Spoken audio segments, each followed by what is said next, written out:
Hey, what is up, everybody? This is Stevie Breach coming to you here tonight with a video talking about WWE's Crown Jewel pay-per-view. I will never be one guy that comes on here and honestly talks about what is going on in politics and in the news, or, maybe even religion or anything like that, because I really think that, talking about wrestling and talking about sports is pretty much the highlight of what you're going to get here on my channel. So I'm not one to really venture into those things, but I think that WWE really has something on their hands that they really need to figure out. Definitely WWE's stock honestly continues to really surge with the fact that WWE signed this huge deal, which basically pays them $50 million every time they go do one show for one night in Saudi Arabia. Think about, you running a business, and, you already run a really good, successful business that makes a lot of money, and you're going to find a way to add $100 million to this year's sales and not really spend that much money to bring it in. WWE is already touring. WWE has already got all of the wrestlers under contract, and any of the, I guess you can say, extra wrestlers that they're bringing in to wrestle these shows. The cost to bring those wrestlers in adds nowhere up to the world of $50 million. WWE is going to be using Shawn Michaels in his comeback from retirement match, which in my mind blows my mind, that the fact that this is going to happen. Brock Lesnar is going to be wrestling on the show. Definitely in my mind, I thought that he was walking away after WrestleMania, but Brock ended up beating Roman Reigns. Then we had the World's Greatest Royal Rumble that happened a month after WrestleMania, which was a Saudi Arabia show, I do believe. And that to me was like, well, Brock's going to lose the belt here, but he's going to get one hell of a payday and be able to walk away from WWE. And Brock kept the championship again before finally losing it at SummerSlam. I'm pretty sure it's where he lost it. It wasn't really memorable in my mind because how many times it took Roman to win that damn belt. So, WWE does have a way of talking people in to getting some of that Saudi money and come back and make one hell of a payday for this show. I know that there is, a lot of talk on the internet about, WWE getting some flashback from definitely senators in WWE. I haven't really heard any mainstream news stories, but I have, seen things on wrestling blog sites that I go to of, people in outrage on the internet over, WWE wanting to go into business with the Saudis at this time when there is this mysteriously missing reporter that people say that Saudi Arabia made their problem basically go away. You can put words into however you think that happens, but that is the reason why people think that this Saudi Arabia show shouldn't happen. Definitely, if you go to WWE's main page and you look up anything that involves around Crown Jewel, or even if you go to the Crown Jewel pay-per-view page and you read through the pay-per-view listings of matches and the sort of, I guess you can say like the write-ups that they do on the matches, I don't think Saudi Arabia is mentioned one time that this is where this show is going to be happening. It's almost as if WWE has scrubbed Saudi Arabia from their website, much like they did Hulk Hogan after the whole Hulk Hogan debacle a few years ago, where they actually had to take him out of the Hall of Fame and act like he was never a part of WWE, even though he's probably the one guy that ties into everything that ever happened in the history of WWE to get them to the point that they are today. I think that this show is going to happen. I think that honestly, you get the wrestlers, you put them on the plane, you fly them to Saudi Arabia, you put them in the hotel, maybe you bring some extra security, you tell the wrestlers not to leave their room, basically travel as a team, travel in a pack. The chances of, somebody in Saudi Arabia kidnapping a pack of wrestlers is pretty unlikely, but although if they do come at them with guns, and they don't have guns, maybe that could happen. There's stories of like tour buses being taken over in Mexico and things like that. So I guess anything can happen at this time, but I don't really know what the Saudi Arabia people would have problems with the wrestlers. The story is that one of the reasons why Saudi Arabia is paying them all this money is to try and find a way for WWE to talk about Saudi Arabia, talk about the way that they're making changes in the country, and they're not really the way that they were back in the 90s during the Gulf War. They're trying to sort of modernize what's going on, even though they don't let the women go there. They don't let the women wrestle.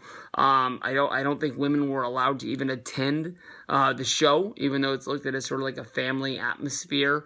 It was pretty funny to basically have the floor area of the Saudi Arabia World's Greatest Royal Rumble seemed like it almost had couches or recliners down on the floor. It was a little bit different, and that's sort of what made it fun to watch. So hopefully this pay-per-view is looked at more seriously than the World's Greatest Royal Rumble. In my opinion, there was a lot of matches like Undertaker and Rusev, as well as the Triple H versus John Cena match that were almost glorified house shows, where if I would have saw those matches on a house show, I would have hoped that they were going to be better. And the only reason that they were there is because this was televised on the WWE Network. So, I think that there's no doubt in my mind that WWE is not going to popularize like where the show is going to come from. But I don't think no matter how much outcry is on the internet, if they're not getting mainstream CNN or Fox News coverage about them going there, that WWE is going to pull the plug and not go to Saudi Arabia for these shows. Hey, what is up everybody? This is Stevie Breach coming to you here today. Last week we were able to make a couple of videos on the WWE Saudi Arabia show Crown Jewel. Since then, nothing much has really changed. There's a lot of rumors about the Crown Jewel event not happening in Saudi Arabia anymore, but as of this time, nothing is really 100% official. But last week in WWE, we were able to finish up who is going to be competing in the WWE's World Cup. It's going to be an 8-man tournament, considering of 4 first-round matches that would turn into 2 more matches and then having 1 more final. This is the closest WWE's done to having a King of the Ring tournament as of late, and as of the last few King of the Ring tournaments, the Crown Jewel tournament looks to be a star-studded event of, past and present superstars competing to see who is going to win that World Cup. We have John Cena, we have Jeff Hardy, Kurt Angle, we've got Randy Orton, and the returning Rey Mysterio basically headlining the event with Miz, Dolph Ziggler, and Seth Rollins also sort of competing in it. So as of this time, we don't really have a tournament bracket to see who's going against who, with only 3 heels and 5 baby faces in this. We're going to be getting some sort of, I guess you can say, dream match in the first round, I guess you can say. It's fun to see who John Cena would compete against. In my opinion, with John's schedule right now, with John being a movie star, we saw how much John was able to actually wrestle at the Super Showdown. My fear is that something like this is going to happen with Crown Jewel, where John won't be able to take any bumps due to his movie schedule. And I guess you can say the same thing that movie people do not let them wrestle. We had this with The Rock at WrestleMania 32. We had this with John Cena in the past. I don't know who's going up against John Cena in the first round, but whoever it is, if it's a Miz or a Dolph Ziggler, that would be one way to sort of pad their current superstar stats, with being able to say they defeated John Cena in the first round. But that easily is my first prediction for the Crown Jewel World Cup, is that Cena's going down in the first round. And with Kurt Angle, his current storyline of him being on vacation and having more of a storyline going against Baron Corbin more than anything else, is that I think that Kurt Angle is going to be somebody who moves on in the event, and then more than likely Baron Corbin is the person that costs him from winning either a match or even winning the whole thing. I don't see them using Kurt Angle to come in, wrestle one match, and lose. So I would see him sort of moving on in there. Whoever wrestles against Rey Mysterio, whether if it's a guy like Seth Rollins, whether if it's a guy like Kurt Angle, whether if it's a match against John Cena, a match that we never thought we would see again. The one match that they keep doing on house shows is Jeff Hardy teaming with Rey Mysterio. So I don't really see them having a match right now at this current time, even though that would be one thing that would make a lot of fans tune in to see a match that we never ever thought we were ever going to be able to see. So as of right now, my official prediction for this is that I think that I see a guy like Seth Rollins winning the Crown Jewel World Cup. I was really honestly hoping that it was going to be Dean Ambrose that won his match against Dolph Ziggler to be competing in the World Cup, and then sort of leading up to a Seth Rollins versus Dean Ambrose match. In my opinion, I thought that would have been cool because a few weeks ago on Monday Night Raw, with the storyline they're running that as of how long the Shield will actually be together, Dean Ambrose had a chance to have a match against Seth Rollins, a match against Roman Reigns, or a match against Braun Strowman, and the match was honestly sort of picked for him, but there was a promo done in the back later between Rollins and Ambrose, where Ambrose was calling out Rollins basically to say thank you to him, because if he would have taken the choice to have a match against Ambrose, or Ambrose would have taken the chance to have a match against Rollins, he would have been Intercontinental Champion at this time. So that's one way to sort of, figure out what's going to be going down with this. But it's going to be fun. I would like to see Cena versus Miz one more time. But there's a lot of ways that they could draw this tournament up to give us some really good matches that we never thought we would see in WWE, or, just be really good to see on the show itself. Hey, what is up, everybody? This is Stevie Breach coming to you here today from the WWE Super Showdown in Australia. We had AJ Styles beat Samoa Joe to keep that WWE Championship around his waist. Then we also had Daniel Bryan pinning The Miz to become the #1 contender at the Crown Jewel pay-per-view in Saudi Arabia. It's going to be AJ against Daniel Bryan. I sort of was wondering how Daniel Bryan was going to become the #1 contender. It was almost like they really backed off on calling this a #1 contenders match between Bryan and The Miz. I didn't know if maybe they were going to give him a title shot on SmackDown at the Crown Jewel show, or maybe make it a big deal and give it to him at Survivor Series. There is a couple different ways that I could see this panning out. We could just see AJ Styles wrestling sort of in an exhibition, just a so-called dream match that fans have been wanting to see against Daniel Bryan, going out there and being the better man, and going on into the next pay-per-view where he would go into his next babyface versus heel a series of matches that he's going to go into. But Daniel Bryan becoming the champion sounds pretty fun to me, and I'm running through things in my mind, trying to put things together that sort of can make this make sense to me. One way I can see this happening is Bryan honestly just goes out there and beats AJ. AJ's held that belt for a long time. Daniel Bryan, a big fan favorite. I think that if they were going to have Bryan win the championship, just straight up, they would do it on a bigger stage here in the United States, where you get a guaranteed yes, big, huge pop like he did at WrestleMania 30. One way that this really could paying off on how Bryan beat The Miz in a matter of 2 minutes, you have to sort of bring in the whole Bryan versus The Miz feud, which goes all the way back into NXT back in 2010, with The Miz taking credit for making Daniel Bryan, even though Bryan was a better, more distinguished, more time under his belt kind of a wrestler. He just was doing it in the independents, wrestling for Ring of Honor and New Japan and things like that, or as The Miz would say, wrestling in bingo halls in front of tens of people out there in the crowd.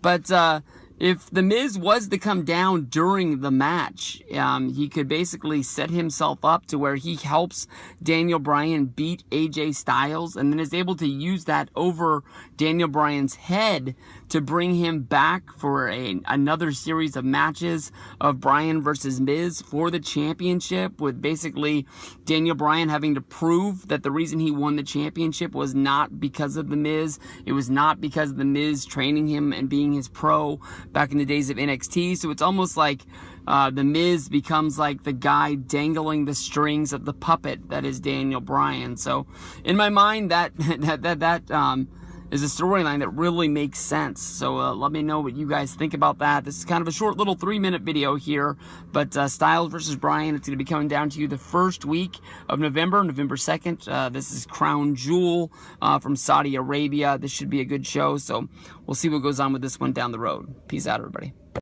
Hey, what is up, everybody? This is Stevie Breach coming to you here with the matchup that everybody is talking about for WWE's Crown Jewel 2018. This is going to be the retirement match. No, I messed that up. This is going to be the comeback match of Triple H and Shawn Michaels of D-Generation X. Shawn Michaels wrestling his first match out of retirement since WrestleMania 26. Man, that was a long freaking time ago. I think that that's an 8-year break, much like his 8-year break after WrestleMania 14, before coming back and wrestling against Triple H at SummerSlam of 2002. Most people thought that was going to be a one-night payoff.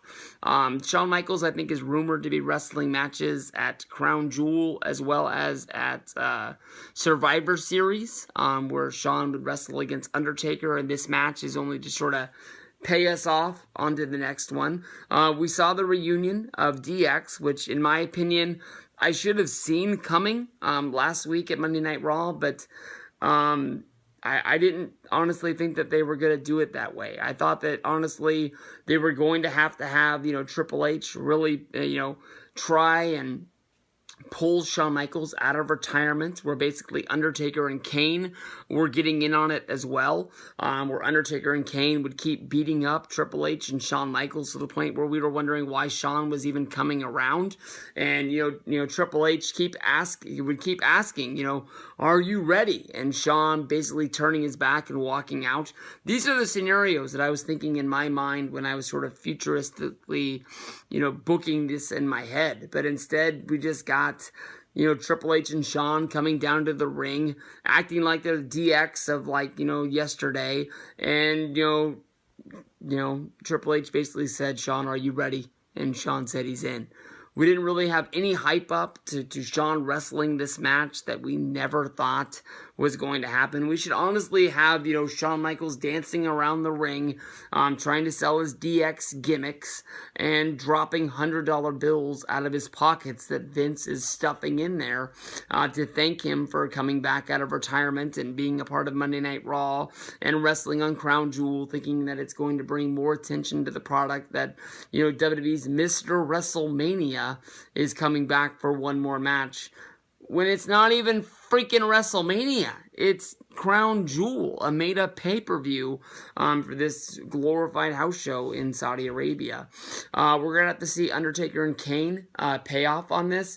If you go back and watch the end of the Super Showdown, when Undertaker and Kane beat up Triple H and Shawn Michaels, I thought that it was kind of weird that instead of going for the double chokeslam, we saw Undertaker hit a chokeslam on Triple H, and we only saw Kane punch Shawn Michaels, and then Undertaker chokeslammed Shawn. I don't know if that's because of the fact they wanted to have a payoff on the video where they would use for Survivor Series of Undertaker hitting the chokeslam on Shawn Michaels at the Super Showdown, and that's what led to the whole thing.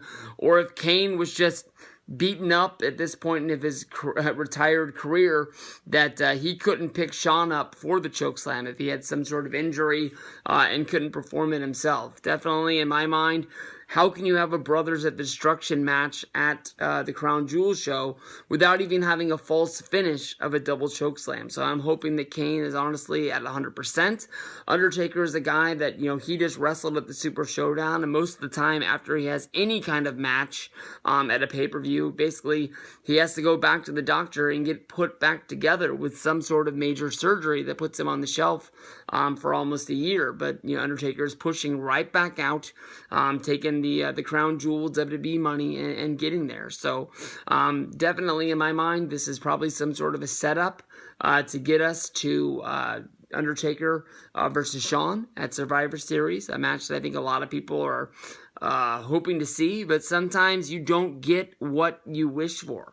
We'll have to see if this Shawn Michaels still has it. And I'm sure that Shawn, at this point of his career, he's around NXT, helping out at the Performance Center all the time, that he might feel like he's still Shawn Michaels. But once you get in that ring, we're going to have to really see if he is still the Heartbreak Kid.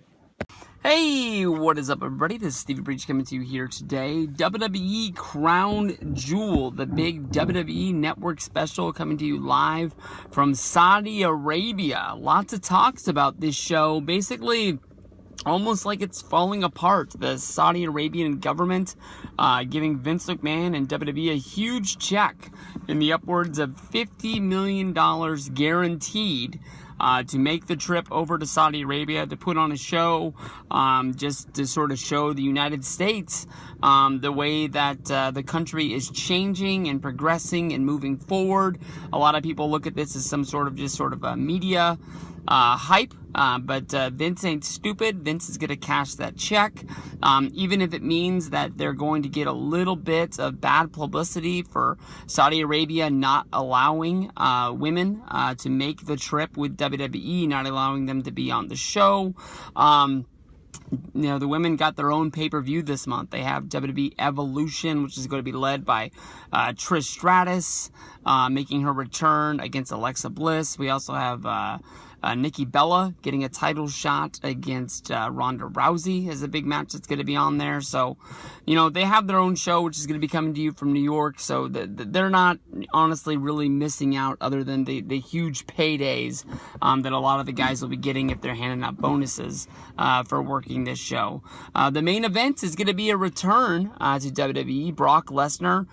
When it comes to Brock Lesnar, we never really have real news, whether if his return is one-time thing, if it's a 6-month thing, if it's a 1-year thing, if it's a 2-year thing. The Brock Lesnar contract is always sort of a mystery to wrestling fans. We don't really know what's going to be going on. We do know that there are lots of talks about Brock Lesnar returning to UFC, and it doesn't really make a lot of sense for UFC to be bringing Brock Lesnar into the octagon, squaring off with Daniel Cormier to end a UFC pay-per-view, if the plans are for once Brock's UFC suspension, for him to actually get in the octagon and have that fight and deliver on fans wanting to see something that they've already sort of got a sample of. Brock is going to be making his return to WWE after breaking up the Roman Reigns and Braun Strowman Hell in the Cell. This basically cost Braun Strowman his Money in the Bank briefcase. It cost the fans having a finish to a real pay-per-view. I know this is one of the pay-per-views where they did a really cool ending for the fans at home and then cut off of television, off of the WWE Network as soon as possible, because once the fans figured out that the pay-per-view was actually over and they were not getting a finish, they really got rowdy. And I think that pay-per-view was in Houston. I think that they felt like they were getting ripped off, and they wanted to see this really big match, and although they did get to see it, they didn't get a finish. They didn't get to see Roman win the title. They didn't get to see Roman keep the title. They didn't get to see Braun win the title, lose the match. We didn't really see anything, honestly. And then the reports started coming out about Roman and Braun just taking a nap in the middle of the ring while the members of the Shield, as well as Ziggler and McIntyre, were fighting on top of the ring. So there was not like this continuous action that was just pouring out during this main event. This is going to be fun. I mean, I think that honestly, because of the fact that Brock Lesnar is in this match, you easily could see Brock winning the championship back, sort of restarting his championship reign. We also could see him just be a part of the match to bring some fanfare, and also we just see the finish happen between Roman and Strowman, actually getting a finish to what we thought we were going to see at Hell in the Cell.